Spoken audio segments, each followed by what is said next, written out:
Hello, everyone, and welcome to Grow with the Flow podcast. Today, we have our guest, Brad Wolff. He's our repeat guest. He's already been on the podcast earlier.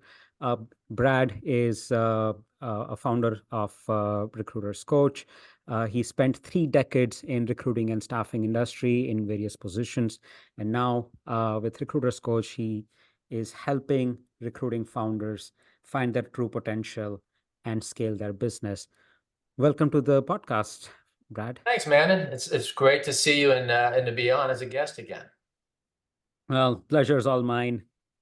The reason that we are meeting up again um, is to talk about productivity. It's a topic that's very close to me. I obsess over it all the time, and I know that a lot of other founders do as well. You've done a lot of work on that front with different founders. Um, so before we go into it, right? Like let me ask, how do you define productivity? Great question. So, man, let me start with the textbook definition of productivity.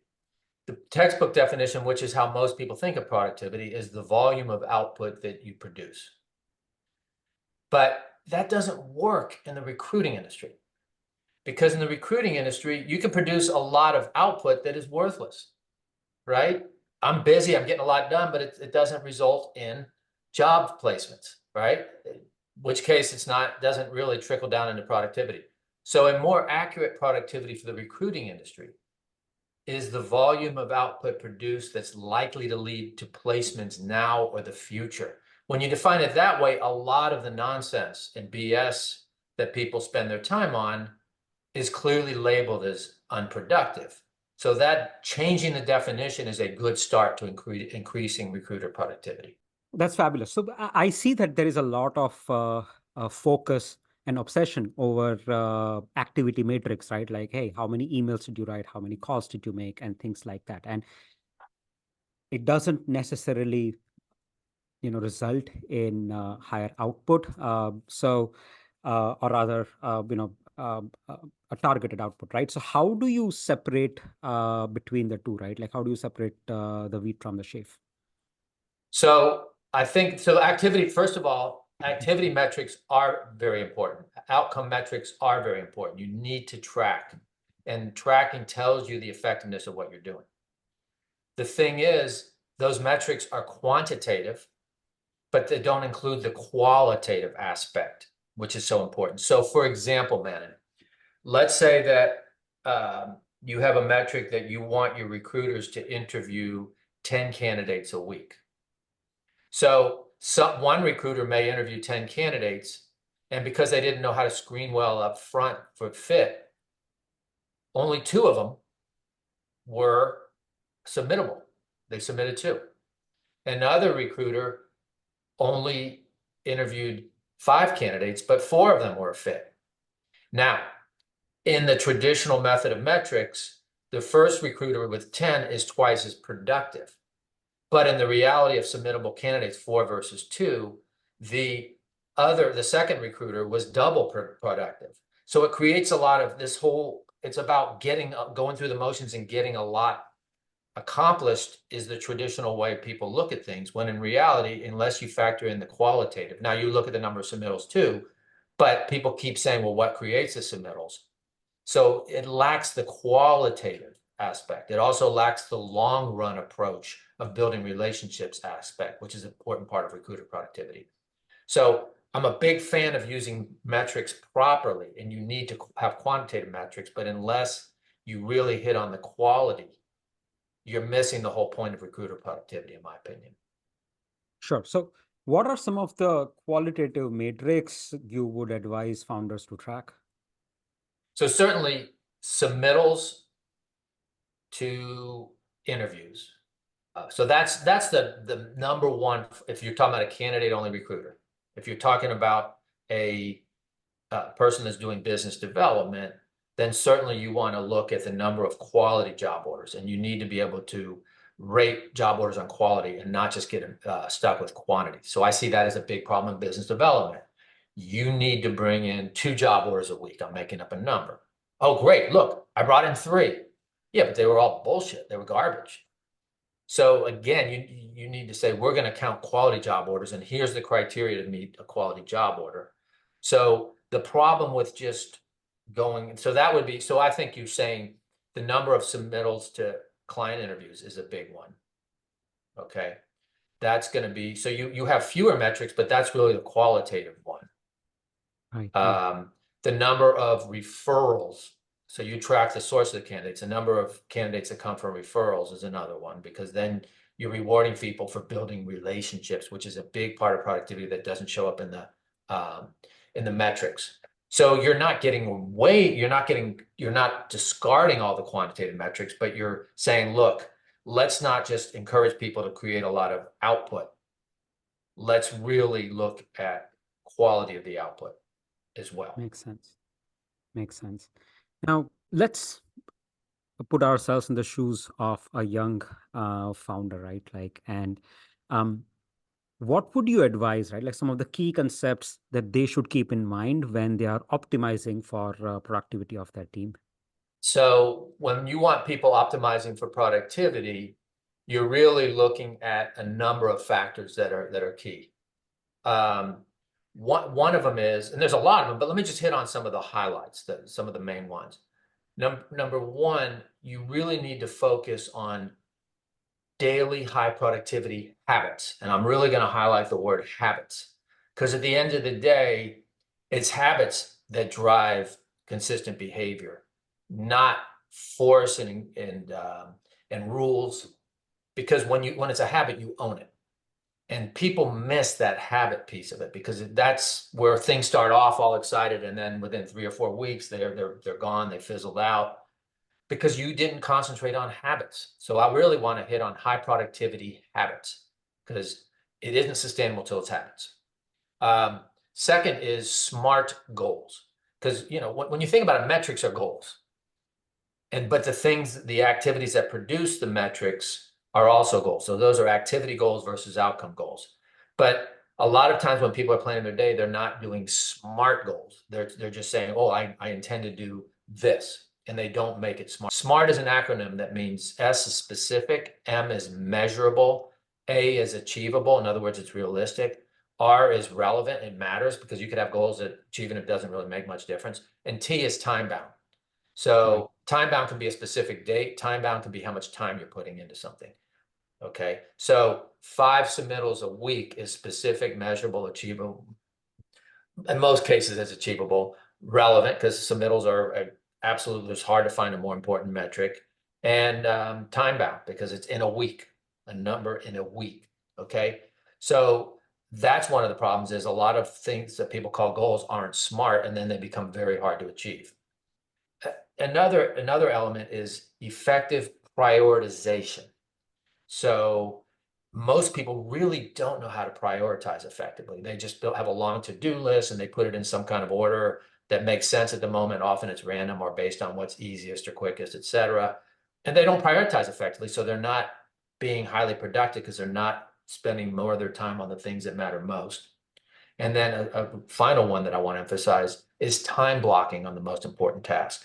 Time blocking means you put the item on your calendar with a significant amount of time, let's just say an hour, and you actually go and execute. Because if you just say, sometime today I'm going to do this, shit's going to happen during the day constantly. And this is going to get in the way. And this person called, and this happened, and I had to do this, and I got interrupted here. And next thing you know, I didn't have any time. The time just got away from me. So time blocking is a fundamental, think of it as a commitment, like an interview or a client visit or whatever you want to call it. It's that important. So those are some of the real concepts that I think are fundamental concepts to high recruiter productivity. And I emphasize recruiter because I don't care. Yeah, I'm not so concerned about productivity in general. The recruiting industry is different in a lot of ways. So I'm really interested in recruiter productivity, as opposed to just what the society in general calls productivity. One of the challenges with recruiters, right, is the context switching, right? So there is just so many things that you have to do, right? Like you are sourcing, you're talking to candidates, you are talking to hiring managers, you're talking to managers, And there, you said it, right? Like there is in this business, there is constant interruption because you are in people business. It's not predictable. And this is, recruiting is a high stakes game, right? So hiring manager, candidates, everybody is very invested, and probably have a lot of anxiety around it. And your job is to manage this madness, right? And that requires you to be constantly switching that, hey, I was sourcing, but now a hiring manager called me that this candidate flipped. Now, what do I do, right? So, in an environment like this, how do you advise people to manage context switching and still be productive? Okay, great question, because that is one of the things that makes the recruiting industry productivity so difficult. So, because they're so interrupt driven. So I think, first of all, the term context switching, often in the US, people call it multitasking. So there's different Yeah. terms for it. I just want to clarify, where also often people use the term multitasking. So really there's a few things. Number one, it's common myth here in the United States, people believe that being able to multitask effectively is a good thing to be productive. So I'm going to correct that. The studies on brain science are very clear. Context shifting or multitasking is a really damaging thing. Your brain cannot do it effectively. So it's busting the bullshit myth that multitasking is actually effective. It's not. And there's no study that has contradicted that. So what do you do? You need to do single tasking, where it's really about maintaining your focus and intention on one specific area at a time. And when you get distracted, the human mind is a distraction machine. It's going to keep moving from this to that. And, oh, well, what about this? It's going to naturally do that. You just make the habit of continuously going back. Okay, well, I'll get to that later. Let me stay focused on what I'm doing here without making it a big deal and, fussing about it. So a big part of staying focused, because the human mind will not just automatically stay focused for very long, is to remove distractions and interruptions. Okay. So it's, instead of trying to fight them off, I'm going to stay disciplined and all that. No, you're not. So if you're letting your phone ring, or you're getting updated with, you're hearing text messages and email notifications, you're going to get distracted, period. So you need to shut those off. You need to create a safe space where you're not getting distracted, because there's very few people can stay focused if they're allowing the interruptions to flow in. So it's controlling your environment more effectively is a big piece of this. Makes sense. Um, One of the issues, especially with younger and fresher recruiters that they struggle with, is designing their day, right? There is, as I said, right, like there is interview scheduling and coordination, sourcing, um, talking to clients. There is so much that you need to get done in a day. How, what's in your opinion and experience, what's the right way to divide your day, uh, let's say from 8 a.m. to 5 p.m.? Okay, great question. So I'm going to add something there. Experienced recruiters that have done this for many years struggle to design their day. I'm Hmm. not, I'm not going to just say that's newer recruiters. That's just an industry issue because of the multitasking and the constant shifts in direction, all these things that people get thrown off. The day got away from me is a common thing I hear. So when you think about designing your day, man, and really there's two pieces to it. Number one is planning your day, either the night before that or first thing in the morning, or maybe some combination of that. And the second piece is setting up your environment for success. People way underestimate the power of the environment. And studies on the environment is they have a huge impact, even though we're often not aware of it. So if you're not setting up your environment for success, you're already at a deficit. It's like a one-legged man in an ass-kicking contest. You're already putting yourself at a huge disadvantage. So let's first talk about planning your day. So you really want to, when you plan your day, you want to look at what are the most important high ROI tasks that I need to accomplish. In other words, what are the tasks that are going to lead to quality job orders or quality submittals, which are the foundational pieces of the business. So you prioritize based on what are really high productive tasks, as opposed to just just taking into account urgency or ease of accomplishment, etc. So you want to have another piece of planning your day is, in general, the most productive tasks take the most focused energy and effort. That's one of the reasons we put them off, because the natural thing for a human being to do is to take the line of least resistance and to do the things that are easier. So it's important that you, as much as possible, schedule those harder tasks early in the day. Two reasons. Number one, our mental energy or cognitive fuel is highest in the morning, and it diminishes throughout the day. The second thing is, if you do it early, you have less risk of all this other stuff. I call it the shit happens principle, which is Yeah. shit's gonna happen, period. It's a law of life, okay? So you protect yourself where you have less of that to come in and invade and say, oh, I couldn't get to it because of this. So those are two, there's more to it, but those are two fundamental pieces of planning your day. Now, setting up your environment for success, what I define as the environment, not my definition, but in general, the environment is everything outside of yourself. So, for example, noise level, the people you're interacting with, the level of neatness and organization on your desk, working from home versus an official office, lighting level, standing versus seating, working in one desk versus moving around. Those are all environmental issues, and it's important to understand, where do you work best, as opposed to force-fitting yourself to fit an environment, which I just don't see how that works for people. As much as possible, within the limits of flexibility you have, to structure your environment to fit your optimization of productivity. So those two elements of planning your day and setting up your environment for success are the two foundational pieces of designing an effective day, and then making it a habit by doing it every day. My experience, this is something that I have suffered for quite a long time. And I think sometime in 2020, I read this book called Deep Work.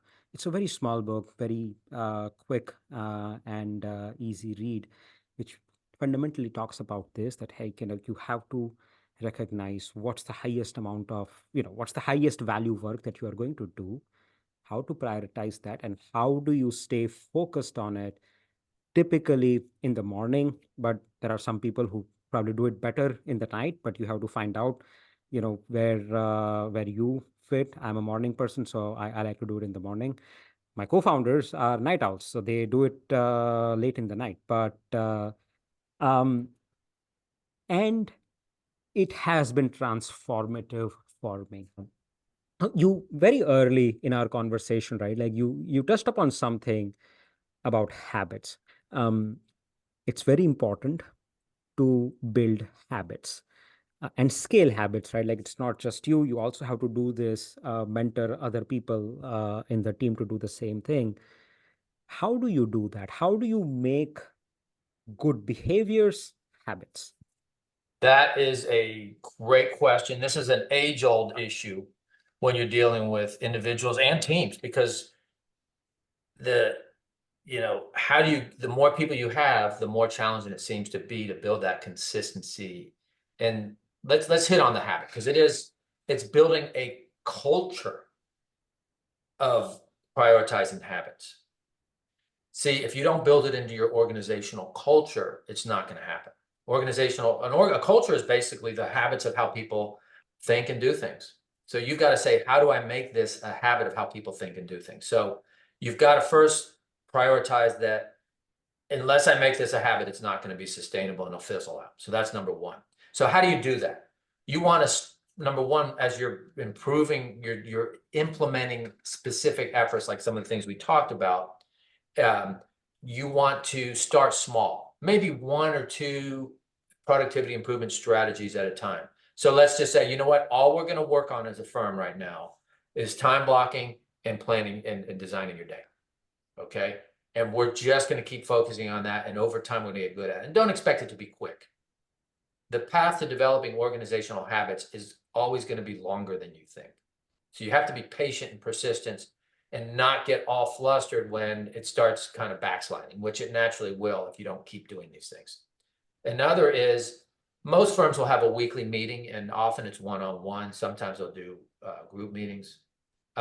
Is to always talk about these habits and how people are doing and what struggles they're having and what they're doing, what they're doing that will, that will improve it. But unless you keep talking about it, it'll get lost. It'll just be the flavor of the day that got lost. So that's another mistake. People think, well, I talked about it, now everyone should get it. No. Who thinks about something over and over again that isn't what their habit is? The gravitational pull of the habits that you've had will suck all the air out of the room and people will just forget. Okay. So unless you're intentional, people will go back to what they're used to. Also, I recommend that you let people know, I'm going to work with you. I'm going to coach you to get to make this a habit. So I'm going to provide that support. I'm taking responsibility to do that. So every day I want you to, in the beginning, until this becomes more of a habit, just show me your daily plan. Let's just quickly talk about it. So that creates accountability, intentionality, and some coaching on improving how they plan. Another thing is at the end of the day, so usually then I'm showing the plan. Hey, let me see your calendar. Let's just see, what are your time blocks? What are you going to do on those time blocks? It's not micromanaging. It's called support, training, coaching, caring. Okay. Micromanaging is every 5 minutes. Hey, did you do this? Did you do that? So when people say I'm not a micromanager is to keep checking up on them all the time. Yeah. But to provide direction and support is just good leadership and management.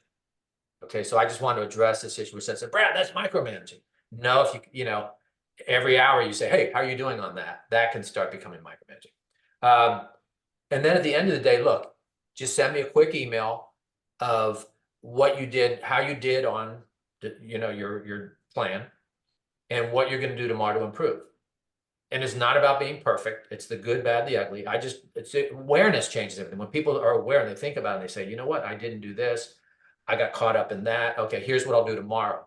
You're building the habitual repetitions that are needed for them to change their mental habit of this is how I work. And then the other thing, which may not be popular with some people in the audience, but it's the truth, the leaders need to walk the walk and practice what they preach. If you're not doing these things, but you're telling your people to do these things, you tell me how it's going to work.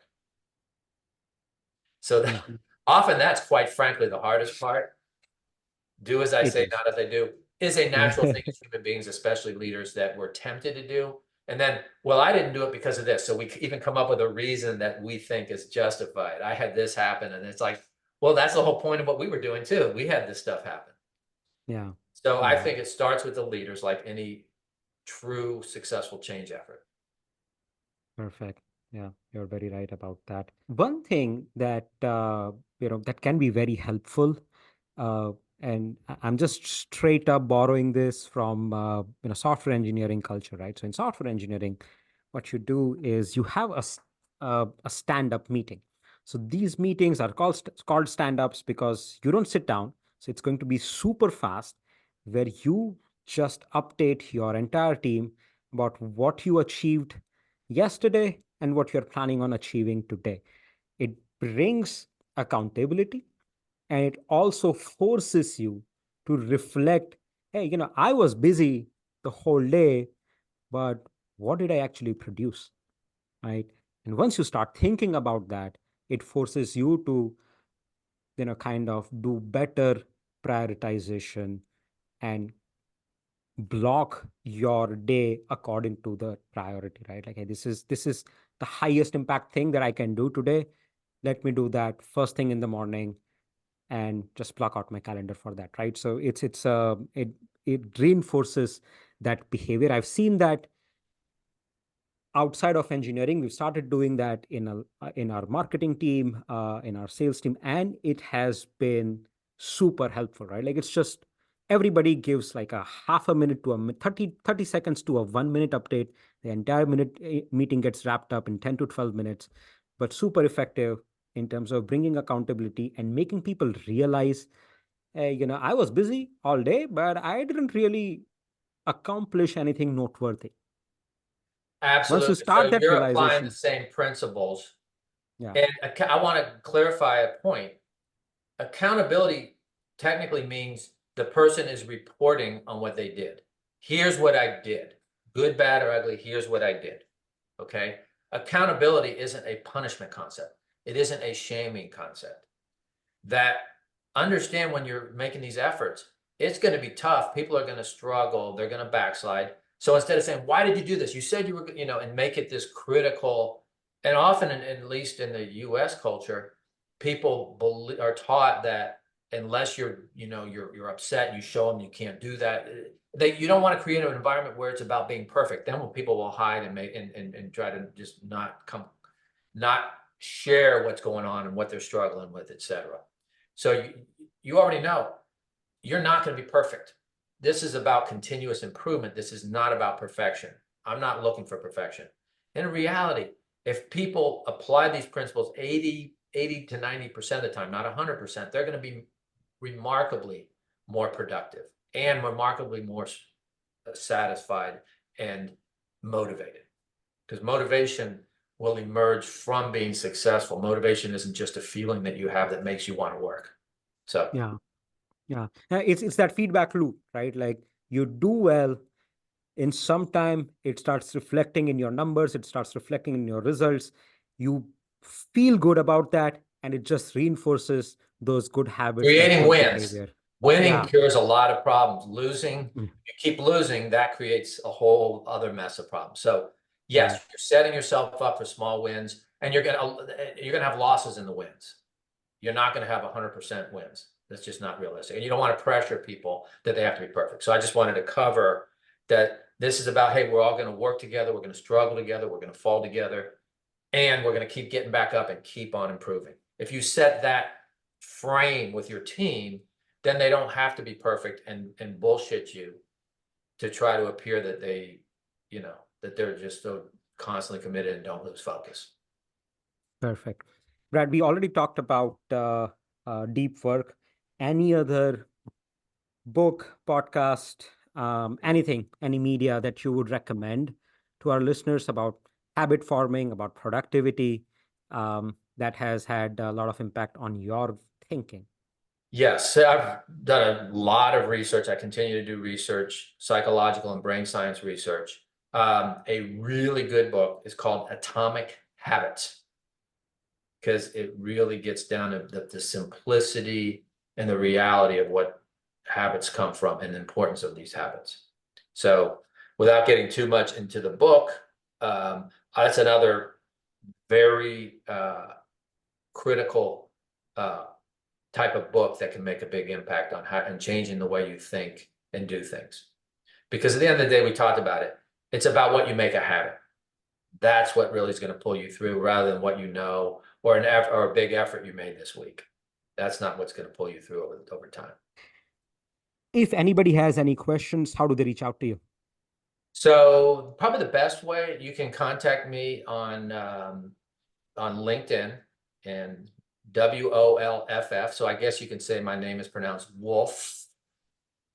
And think of the big Brad Wolff, Yeah. because that way you'll remember my name more effectively. And of course, you can email me. It's Brad at recruiterscoach, recruiters.com. Brad at recruiterscoach.com. So those are two easy ways to reach me. One last thing. So within the next month or two, I'm going to be launching a course called the Productive Recruiter Academy that will make it a lot easier and simpler and easier to take these concepts and make them continuous habits. So, and then I'll be, when it's ready to launch, I'll be notifying people. So just wanted to make a plug that there's going to be a formal course to put these principles into actual actions and habits. No. Well, thank you so much, Brad. It was a pleasure having you on the podcast. Absolutely. Thank you so much, man. And I really appreciate it.